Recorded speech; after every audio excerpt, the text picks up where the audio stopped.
Welcome to Not Your Ordinary Parts podcast, a podcast where we talk about hard things associated with the human experience with the goal of increasing awareness, growth, and healing. You may hear information from professionally licensed therapists, life coaches, doctors, healers, etc. This information is not medical advice or therapy and is not meant to replace actual therapy or instructions given by a doctor or personal therapist. I'm your host, Jalon Johnson. My guest today is Jessica Knight. Jessica is a certified life coach who's helped women heal through millennial life crisis and toxic relationship patterns. After navigating through her own divorce and single mommyhood, Jessica received training in narcissistic and emotional abuse from the Post Traumatic Growth Academy. She's a certified narcissistic abuse specialist and works with clients virtually and serves women all around the world. So, Jessica, welcome to the show. Thank you. Thank you for having me. Thank you so much for being my guest and agreeing to do this with me. I gave a brief Totally. introduction, but so that the audience can get to know you a little bit better, can you tell us about yourself and your story? Yeah. I I've been life coaching for a long time. Before getting into this work, I was life coaching women through their what I would call a millennial life crisis. So that would just basically be like a quarter life crisis. You reach 25, 26, or even 30 and you're like, what am I doing with my life? Why am I doing this job? Living through somebody else's or society's norms rather than your own. And going through, I always had attracted clients with tough relational patterns as well. I mean, probably because like I'm not a stranger to them. I think almost every relationship I've ever had was toxic. And I didn't realize that it was abuse or emotional abuse or even narcissistic abuse until I started to unpack it more when I was healing from my divorce. And so I didn't even put the pieces together then, but what I was resonating with when I was like looking on, we all sit on Instagram and try and look for a quote that helps us put something into perspective. It was always like quotes about not expecting someone to change or like seeing them for how they are or like, uh I think it's the tag the account was understanding the narc. It might have been, and like this. So this was years ago, and I was like, this must be what I am dealing with, and I just still didn't put any pieces together. I then got into a relationship that I thought was amazing, of course, because we all do at the beginning, and then it was very emotionally abusive, and like I was so knowledgeable of like what was happening while it was happening that it was like terrifying. So I just like kind of poured my heart into understanding it a lot more. And then I eventually got trained in it and then switched my focus because I realized that, a lot of people are probably stuck in these types of relationships and they don't know how to get out of them and they don't even know what's happening because I certainly didn't. And I was already doing this work. Well, thank you for that. I can see that being in the relationship and learning it at the same time was probably a little bit of frightening and eye-opening at the same time for you. Yeah. And like not being able to break away from it, like seeing what was happening, I mean, I'm sure we'll talk about gaslighting today, but like literally being gaslit and not being able to see, like not being able to remove myself fully from the relationship despite that happening because I was Mm, trauma bonded essentially. I I got know you. a lot of terms that I'm sure we'll talk about. Yeah.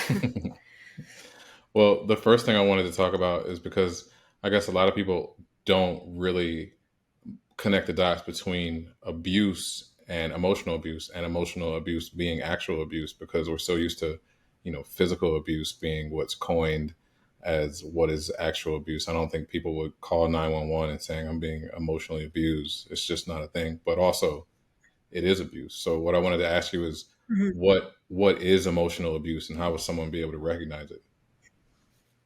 Emotional abuse is basically like a consistent pattern of manipulative and controlling behavior.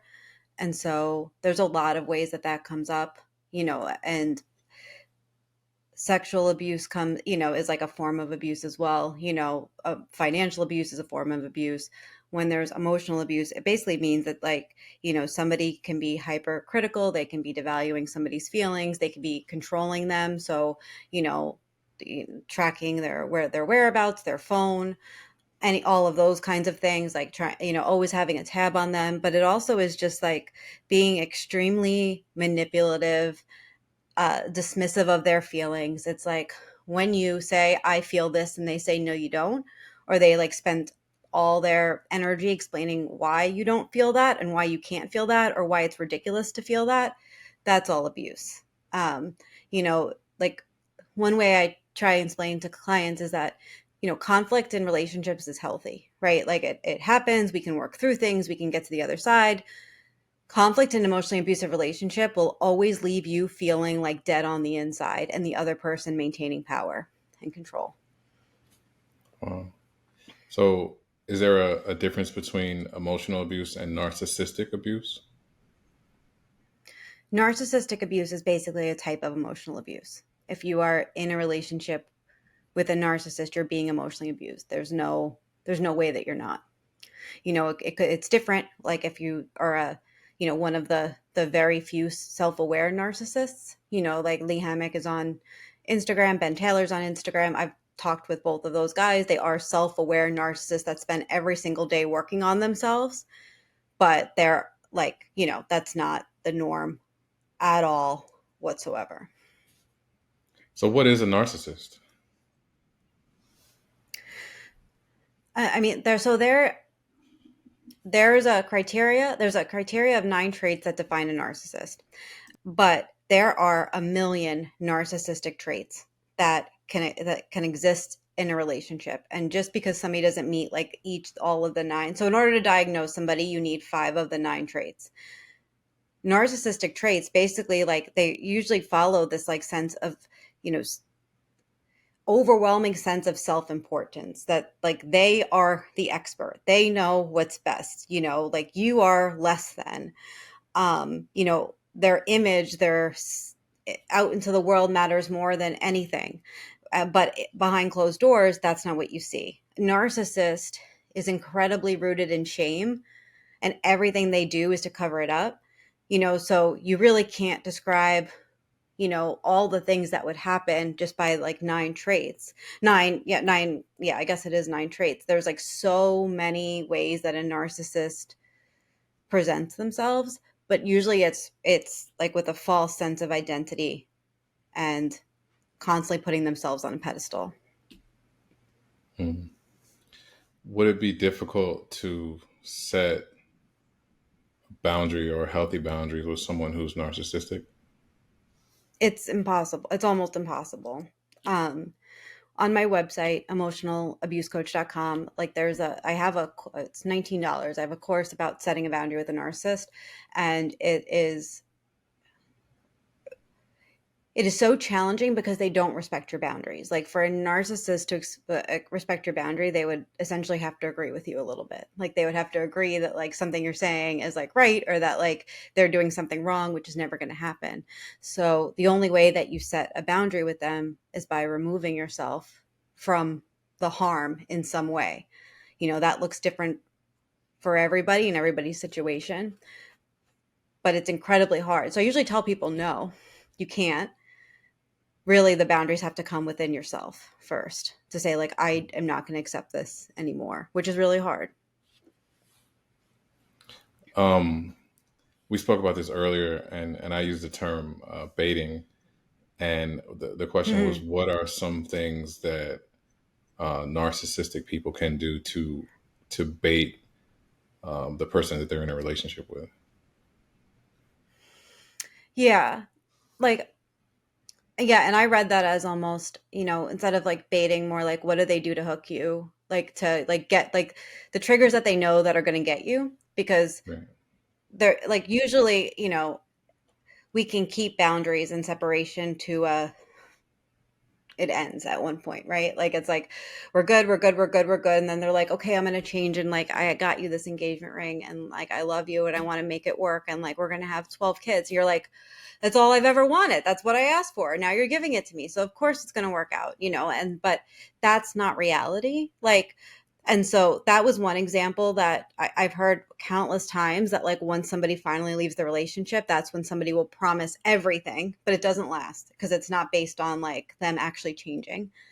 Or this is an example I shared earlier. Like if you're in a relationship, if you're in a co-parenting relationship with a narcissist, they'll use the kids against you constantly because that's the cross that you'll die on, most likely, is protecting your children, where the cross they will die on is control. Mm. Well, what are For some me, ways? Oh, I'm sorry. Go ahead. Go ahead. oh no, I was just gonna say, like, for me, it was like he knew I would fight back in an argument if he brought up my past.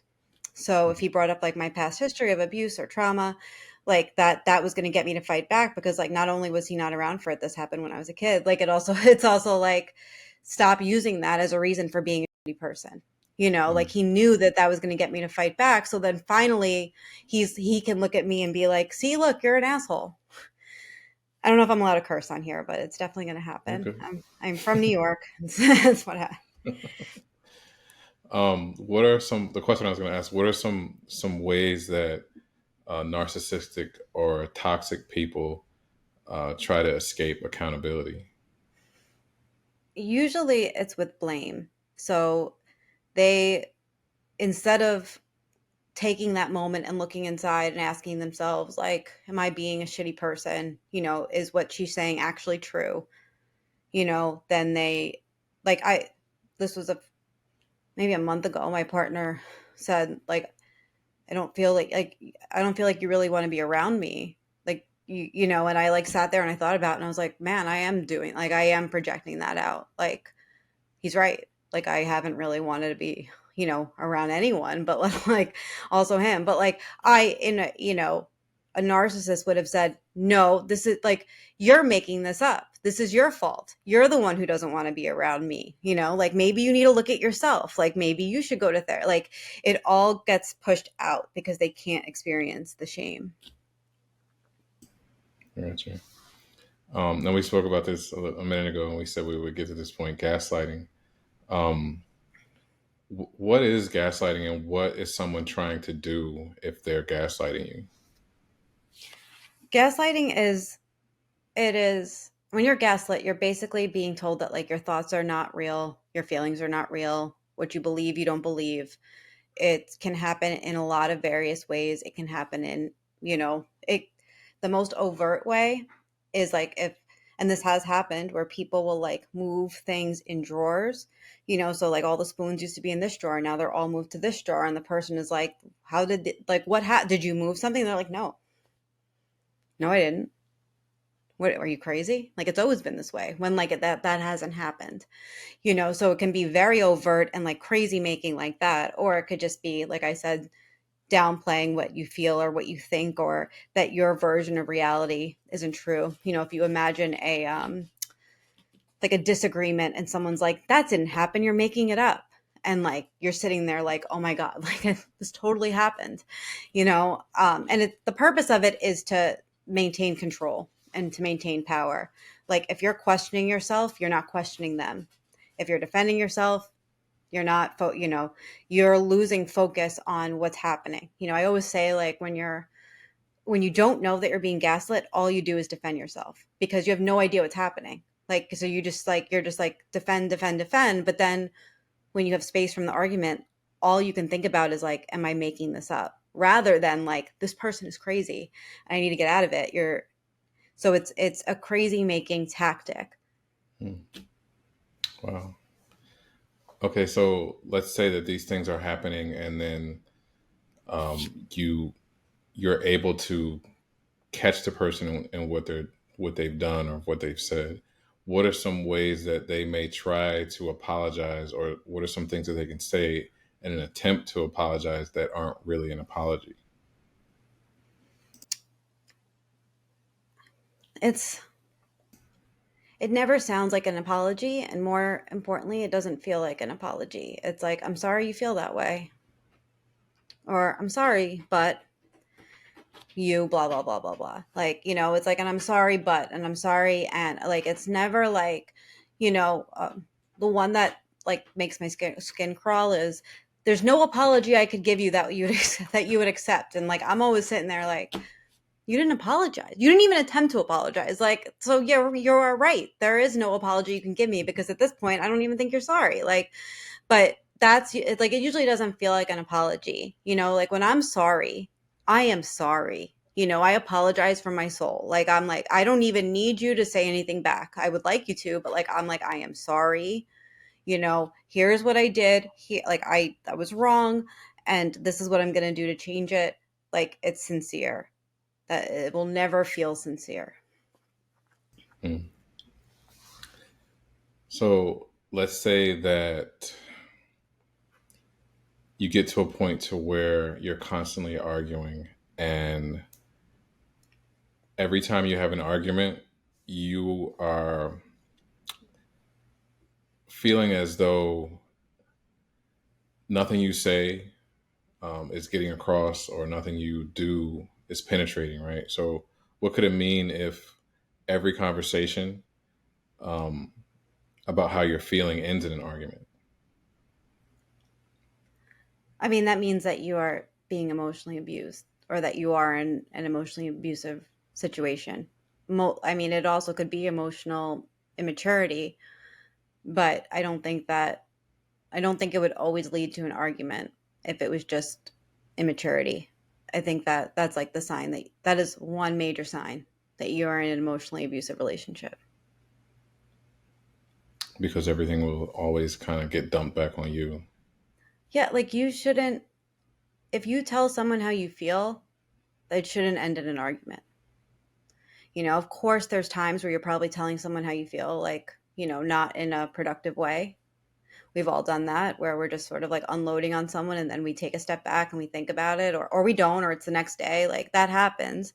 But if every single time you're like, I feel this and I'm getting upset and I'm frustrated and I'm trying all these things, and like you're being, yeah, that's a big sign you're emotionally abused. Mhm. I mean, I think it's normal, like you said, that there will be conflict. It's healthy to have conflict in relationships, but when everything is always pointed towards you, and the other person is, trying to skate past accountability, that makes it super difficult, and that is probably a sign of emotional abuse, like you stated. So if you get to a point to where you have these awarenesses and you're doing good, and you decide to leave the relationship and you go no contact, in a situation like that, when you're with, or when you're leaving a narcissistic individual, will you be made out to be the villain if you leave and go no contact? Yeah. Usually, no matter what you do, no contact or not, you're going to be made out to be the villain. It's incredibly hard for people to get to no contact. It was really hard for me.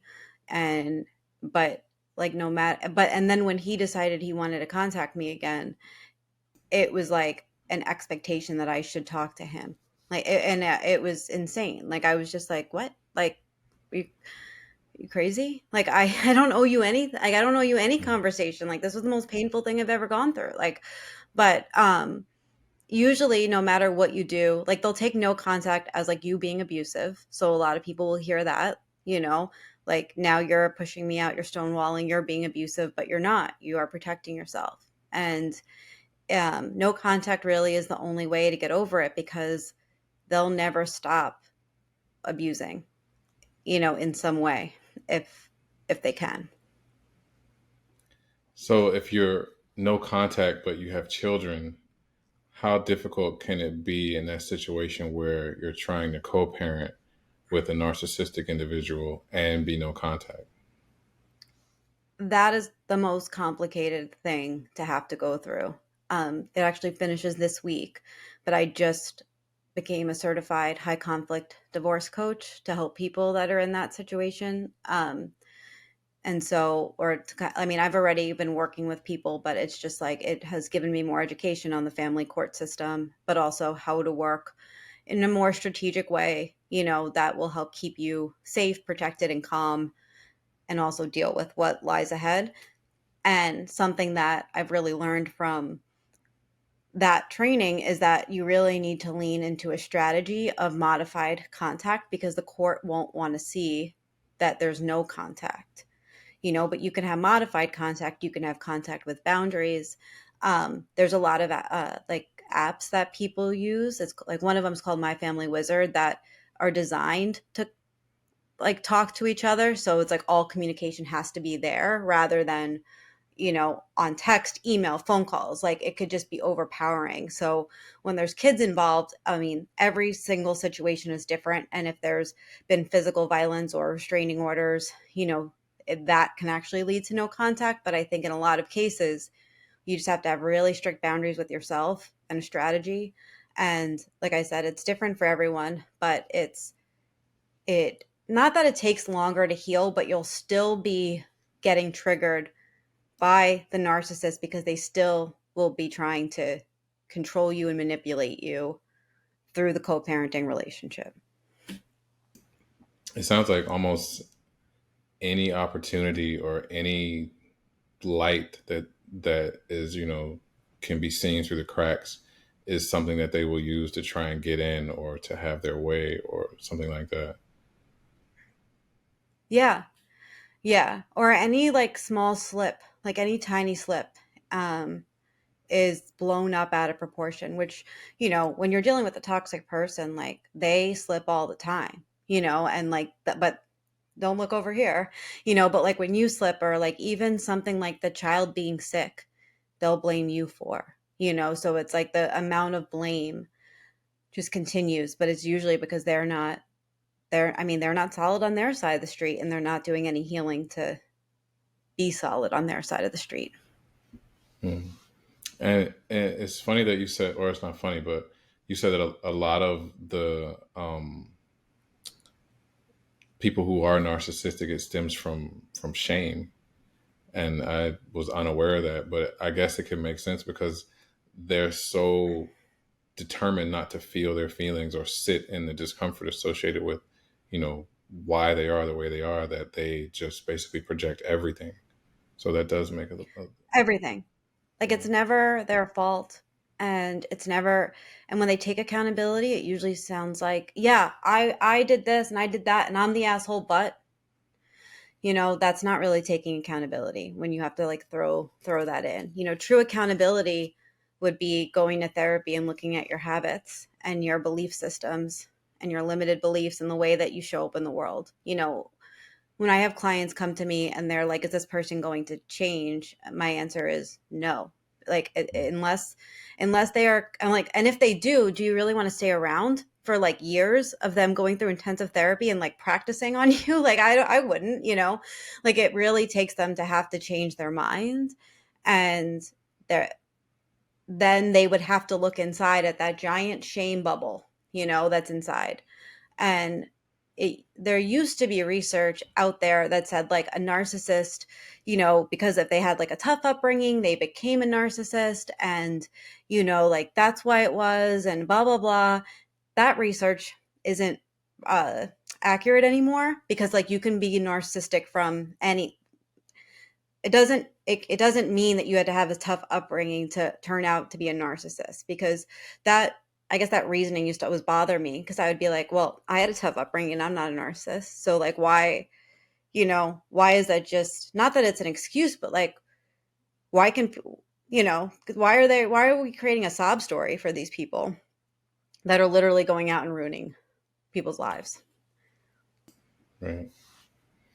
I mean, I guess the research is probably always going to change because we're constantly learning more. But yeah, I agree that there really shouldn't be, excuses made for them, because two things can coexist at once. They could be that Mhm. person and also, maybe not want to be that person, but that doesn't excuse the behavior. So, okay, so Yeah. you said something that I wanted. There's a Go ahead. Sorry.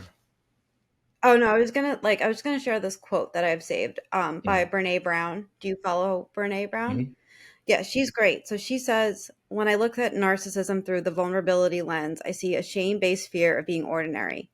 I see a fear of never feeling extraordinary enough to be noticed, to be lovable, to belong, or to cultivate a sense of purpose. So I really like that quote because it just shows that like they're not even, like the narcissist isn't willing to look inside and be vulnerable enough to do that work to ever change. Wow, that's pretty deep. I was going to say to you that I saw something that you said, and it was like, Let them be wrong about you. There's nothing to prove. And I wanted to ask Hmm. you to kind of break that down a little bit. A lot of us, in including myself, get really hung up on the idea that we need to prove something, or that we need them to see us differently, or they're going to create something called a smear campaign, which is when a narcissist will kind of like do whatever they can to make other people believe things about you, or untrue things about you to save face, to save their mask, to save their self. So I mean, okay, again, and not take accountability. So they'll project onto the other person, and the story becomes about the other person. And so when, like, with that quote, it's really just saying, like, let them be wrong. You know what I mean? Like, just don't, like, let them get it wrong. Like, you don't have to prove it to them. It's not going to mean anything to you by proving it to them. Like, I learned that lesson the hard way. Like, you having to prove it to you is enough. Like, just focus on that. Like, focus on, I mean, I have a daughter, so like everything I do is thinking about her and like the example I set for her. And so for me, it was like, he can be wrong about me, but I don't want her, like, I know she sees me exactly how I'm meant to be seen.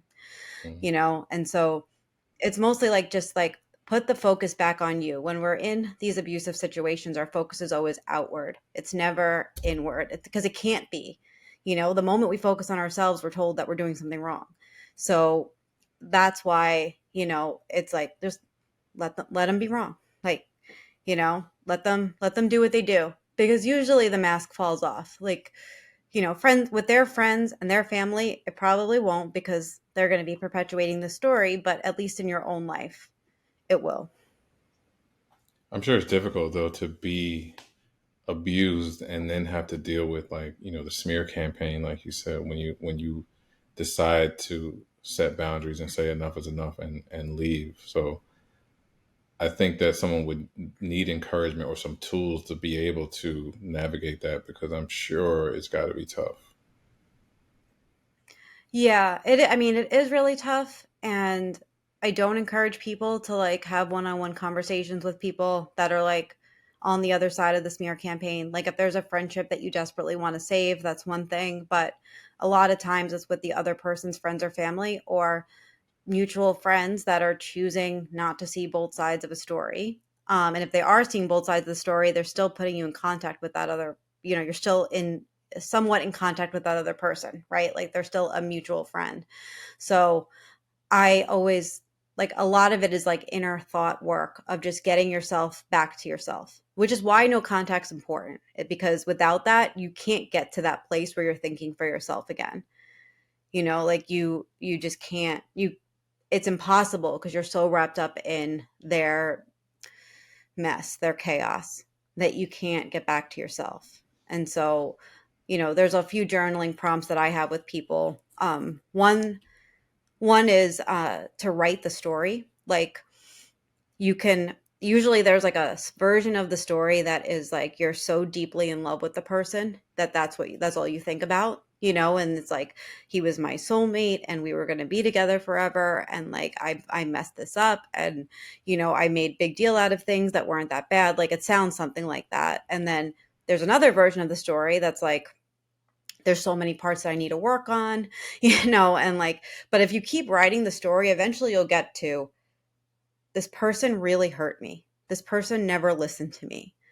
Like, I lost myself in this relationship. Like, you'll get to the truth, and that will keep you like processing and getting it out, and not feeling so stuck in like one version of the story. That's good advice. What one other thing I wanted to ask is, for someone who may just be getting to a point of wanting to leave because they're writing the story and they see the other side of it, what are some tools that they can have to be able to leave from a narcissistic or abusive narcissistic relationship?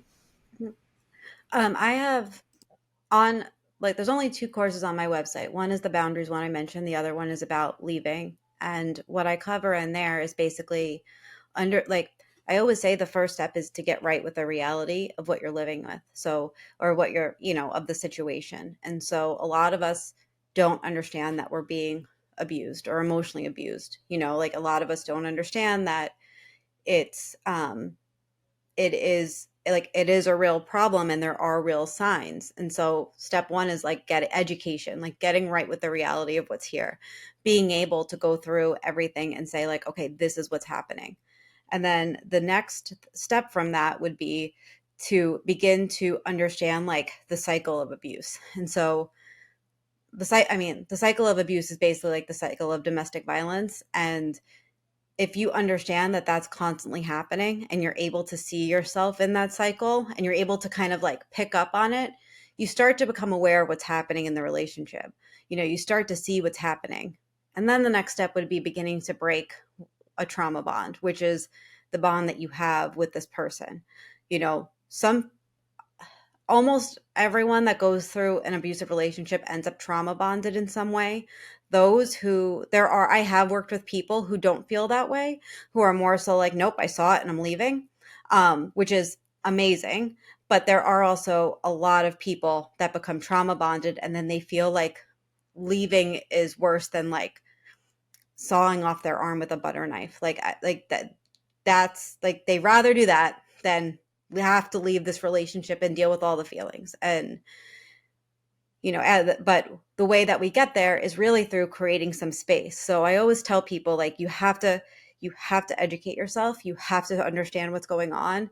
You have to understand why this is so hard, so that way you don't judge yourself. But then after that, it's really about like beginning to take some next steps. So like that could be boundaries, where you start setting boundaries.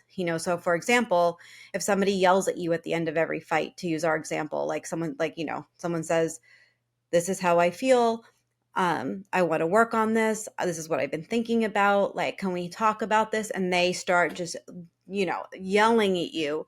You could say, yell at me again. I'm going to walk out.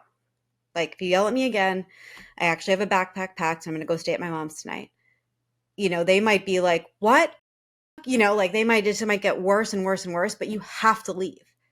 Like you can't empty threat these things. If you have kids, it might be, I'm going to go stay and I'm going to go to another room and we could talk about this tomorrow. It could be, I'm going out for a walk for an hour, and that's just one example, and everybody's situation is different. But with an ex-boyfriend of mine, when he would yell at me, I was like, I'm leaving.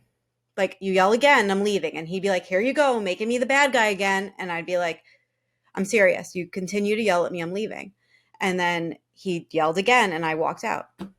And it was terrifying the first time, but it gave me the strength and the ability to just say, like, I'm not being yelled at anymore. If you're on the phone with somebody, this is happening, you can say, you continue to yell at me, I'm hanging up the phone and I'm going to block you.